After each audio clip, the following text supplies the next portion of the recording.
주시면 감사하겠습니다. 성경에 많이 나오는 말이 있죠. 두려워하지 말아라, 두려워하지 말아라. 여러분 시계를 딱 보고 두려워하시는 분들이 계실 것 같아요. 설교 이제 시작했는데 9시 27분이네.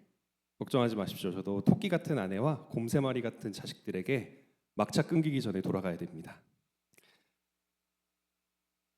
지금이 한국을 여행하기 제일 좋은 시기다 라는 말이 있습니다. 지금이 한국을 여행하기에 가장 좋은 시기다. 그 말이 왜 나오냐면요. K-팝 전 세계적으로 유행하고 있죠. 드라마나 영화, 또 최근에는 애니메이션까지 한국적인 요소들이 들어간, 또 한국의 문화와 한국의 기술력과 스토리가 들어간 다양한 문화적 요소들이 벌써 20년 넘게 한류를 형성하고 있어서 지금은 한국을 여행하기에 제일 좋다라고 이야기를 하는데요. 이와 같은 뉴스 기사에 어떤 한 분이 굉장히 쓰디쓴 댓글을 적은 바가 있었습니다. 그 댓글에는 지금이 한국을 여행하기에 가장 좋은 시기인 이유는 한국인들이 멸종 위기종이기 때문이다 라는 글이었어요. 출산율이 0.7이라서 100명이 50개의 가정을 이루어서 35명의 아이를 낳고 그 35명의 아이들이 17쌍의 가정을 이루어서 10명을 낳는, 두 세대 만에 100명이 10명이 안 되게 되는 그런 시대에 지금 아니면 한국인들을 더 이상 볼 수 없게 된다. 멸종위기종이다. 그러니 지금 한국을 여행해서 한국인들을 봐라 라는 그런 쓰디쓴 댓글이었는데 너무나 현실적이고도 참 안타까운 댓글이었습니다. 그렇기 때문에 우리나라에는요, 더더욱 이민자들을 받고자 하는 정책들이 더 커져가고 있고, 우리도 잘 알다시피 대부분 우리나라에 또 잘 사는 나라들의 이민을 가는 국가들은요, 주로 기독교 국가에서 이민을 오지는 않습니다. 무슬림이나 또 힌두교 또는 그 외의 다른 종교들을 가진 국가들이 자신의 국가들보다 조금 더 잘 사는 나라에서 그래도 생활을 해보고자 열심히 공부하고 또 노력해서 우리나라로 이민 오는 경우가 더 많거든요. 왜 한국인들이 멸종 위기종이라는 얘기를 들을 정도로 이렇게 결혼과 출산과 육아를 두려워하는 시대를 맞이하게 됐을까요? 절대 그것이 절대적인 빈곤 때문은 아니었습니다. 그것은 상대적인 빈곤 때문이었습니다. 빈부격차가 적고 가난한 나라, 즉 모두가 함께 잘 못 살지만 가난한 나라가 빈부격차가 크고 부유한 나라, 엄청 잘 살지만 부유한 사람과 가난한 사람 사이의 격차가 큰 나라보다 더 행복하고 더 출산율이 높다고 합니다. 그 이유는 인간은 사회적 동물이기 때문입니다.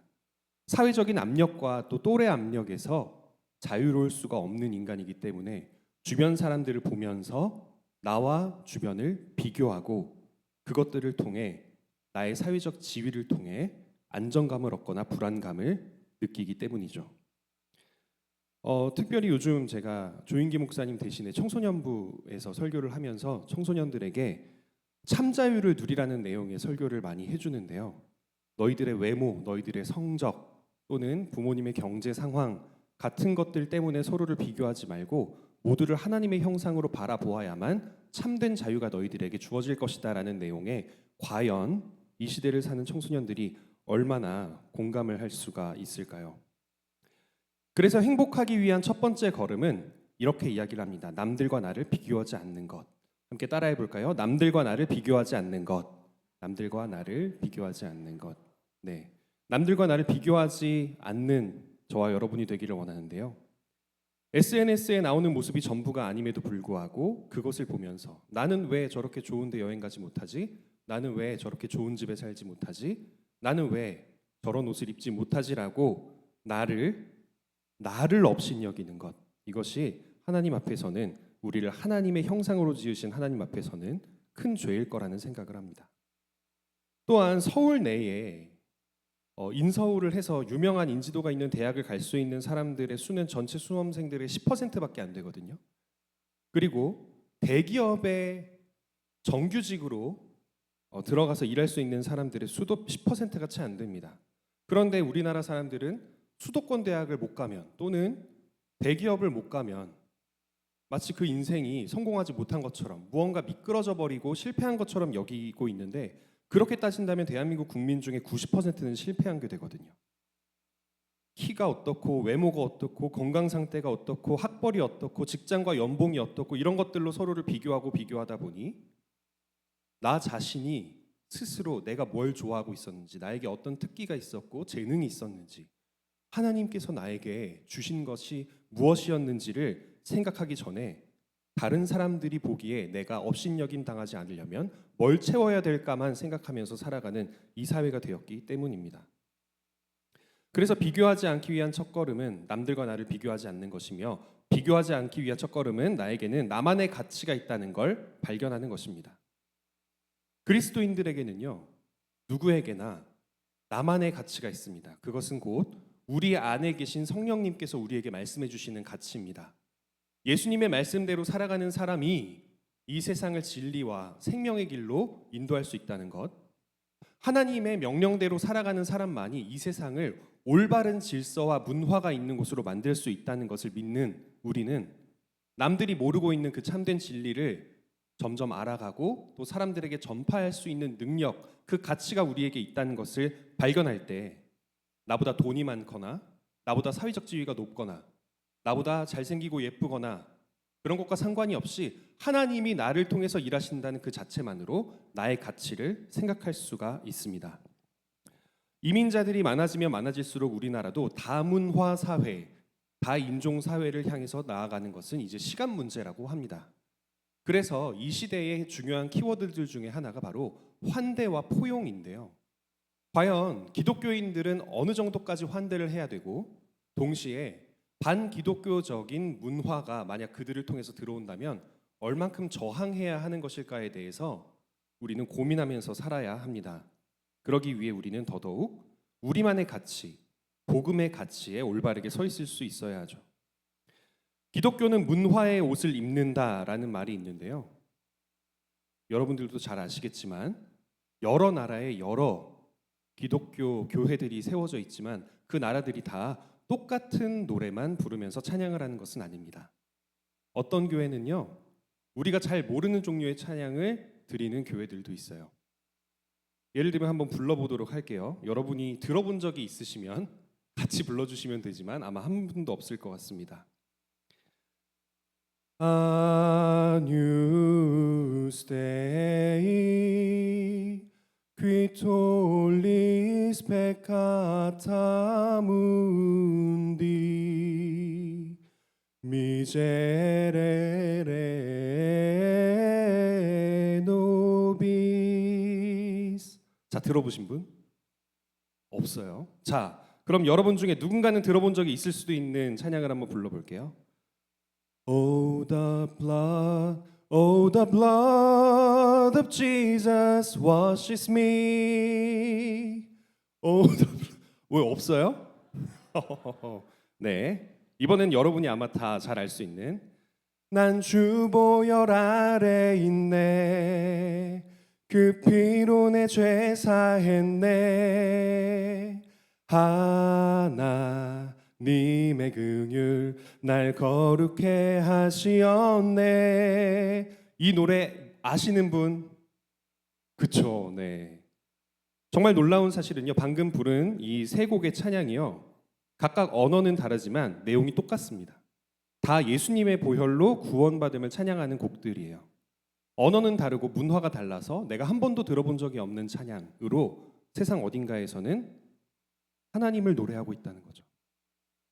하나님을 노래한다, 그래서 그 곡이 찬양이 된다라고 했을 때 거기에는 두 가지 공통점이 있는데요. 첫 번째는 대상이 하나님이라는 겁니다. 사랑 노래는 보통 연인들을 향해 부르죠. 네, 세상을 막 규탄하는 노래는 썩어빠진 사회를 향해 부르죠. 찬양의 대상은 하나님이십니다. 그리고 두 번째로 그 찬양의 가사는 기도문의 형식을 가지고 있습니다. 왜냐? 하나님께 드리는 말씀이기 때문이죠. 문화의 옷을 입는다는 건 이처럼요, 표현의 방식은 다양할지 몰라도 알맹이가 변하지 않는다는 뜻입니다. 그리고 알고 보면요, 성경에는 옷 또는 흰 옷 또는 정결한 옷으로 비유하면서 자신의 정체성을 드러내는 수단으로 사용한다는 구절들이 있습니다. 예를 들면 요한계시록 22장에는 자신의 두루마기를 빨아입는 자가 하나님의 도성으로 들어간다라는 표현이 있습니다. 즉 자신의 몸을 정결하게 하고 예수님의 보혈로 죄 씻음을 받은 사람들, 그 안에 거하는 사람들이 구원받는다는 뜻이죠. 로마서 13장과 갈라디아서 3장에는요. 구원받은 우리가 예수 그리스도로 옷 입고 살아가는 사람이라는 표현이 나옵니다. 즉 우리가 구원을 받았다면 우리를 구원해 주신 예수님으로 옷 입은 사람, 우리를 보는 모든 사람들이 예수님을 느낄 수 있는 삶을 살아야 한다는 뜻입니다.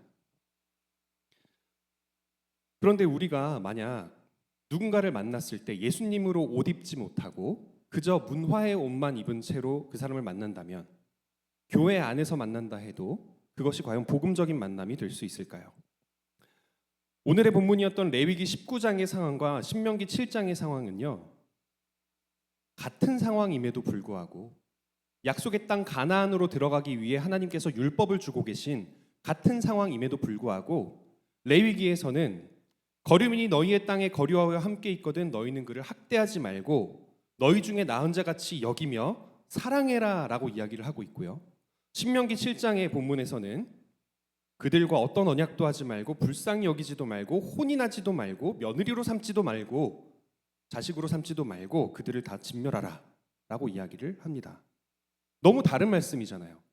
같은 시기에 같은 사람을 통해서, 모세를 통해서 우리에게 주신 율법인데 왜 하나님께서는 이 다른 말씀을 하고 계신 것일까요?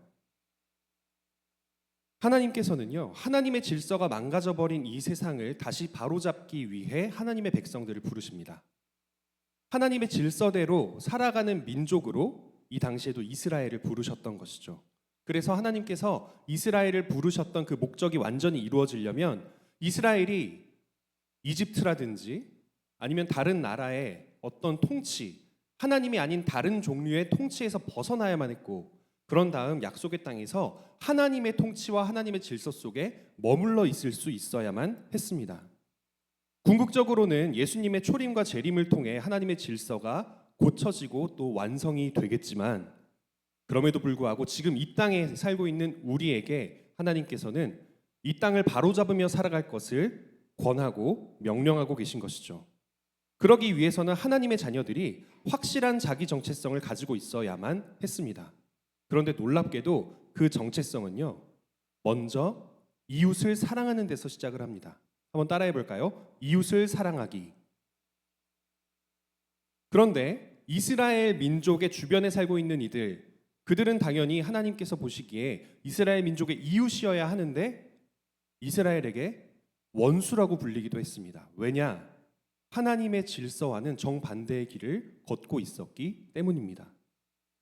하나님께서 원하시는 건 이런 겁니다. 하나님의 자녀들이, 이스라엘 백성이 확실한 자기의 정체성을 가지고 있어서 그들을 정복한 뒤에 그들이 하나님 나라의 질서대로 살아갈 수 있고 율법의 명령대로 행할 수 있는 사람이 되기를 원하셨던 거예요. 그런데 지혜로우시고 모든 것들을 알고 계신 하나님 보시기에 이스라엘 민족은 그렇게 강한 믿음을 가진 민족은 아니었던 겁니다.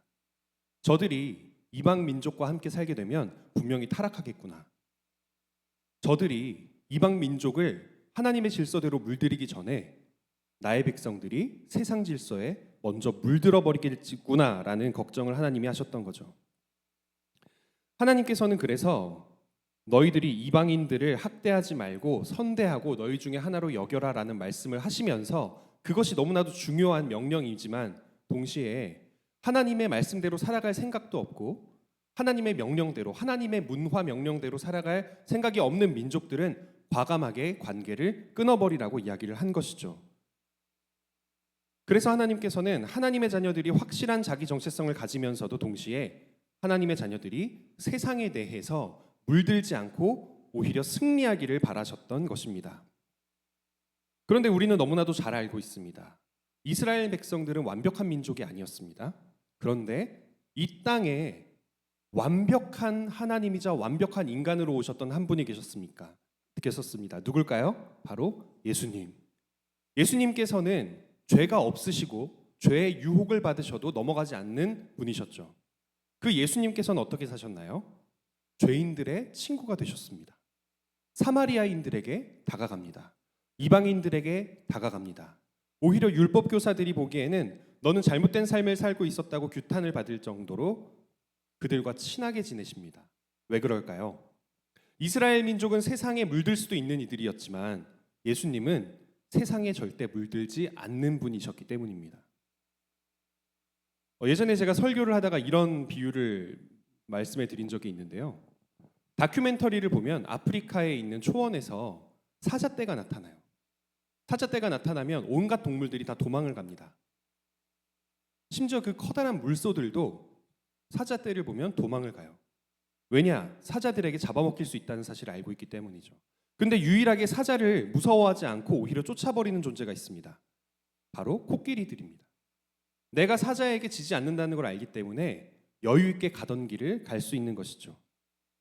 예수님께서는 너무나도 강한 하나님에 대한 믿음과 신실함을 가지고 계셨기 때문에 스스로는 절대 물들지 않으면서 모든 사람들을 물들일 수 있는 분이셨기 때문에 예수님은 쉽게 다가가실 수 있었던 것이죠. 그리고 그것이 바로 이 시대의 환대와 또 혼합 사이에서 고민해야만 하는 우리 그리스도인들에게 본보기가 되는 모습입니다.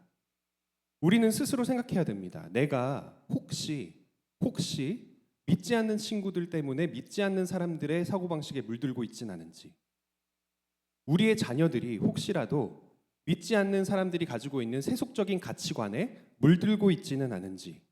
왜냐하면 하나님께서는 쉽게 물들어버리고 또는 물들어가는 사람들에게는 그들과의 관계를 끊어버리라고 말씀을 하시고, 물들지 않는 강한 믿음을 가진 사람들에게는 그들을 환대하라고 말씀을 하고 계시기 때문입니다.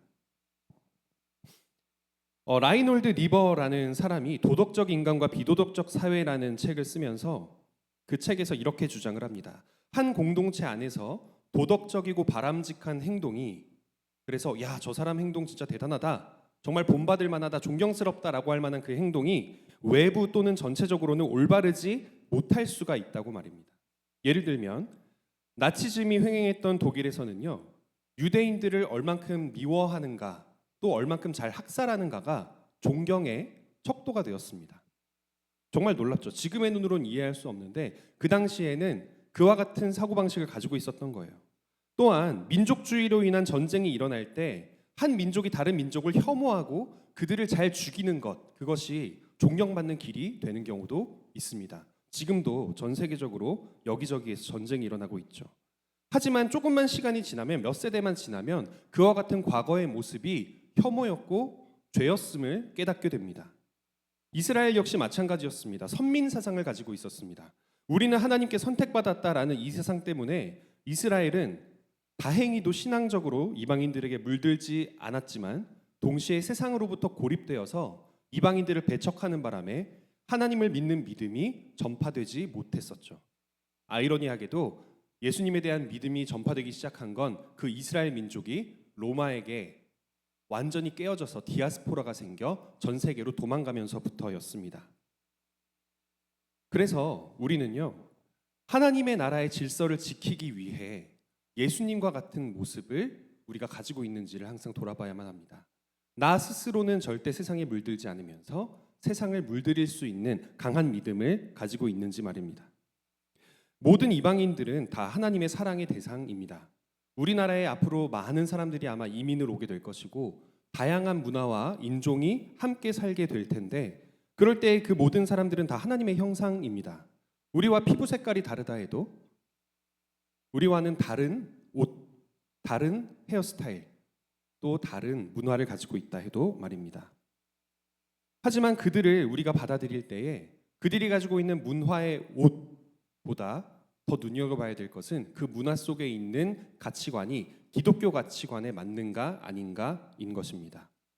그것은 곧 하나님을 사랑하고 이웃을 사랑할 수 있는가, 그리고 이 세상이 하나님의 창조물이기 때문에 이 세상을 사랑하는 것이 곧 창조자이신 하나님에 대한 존경과 하나님의 업적에 대한 찬사를 보내는 것임을 인정하는 문화인가입니다.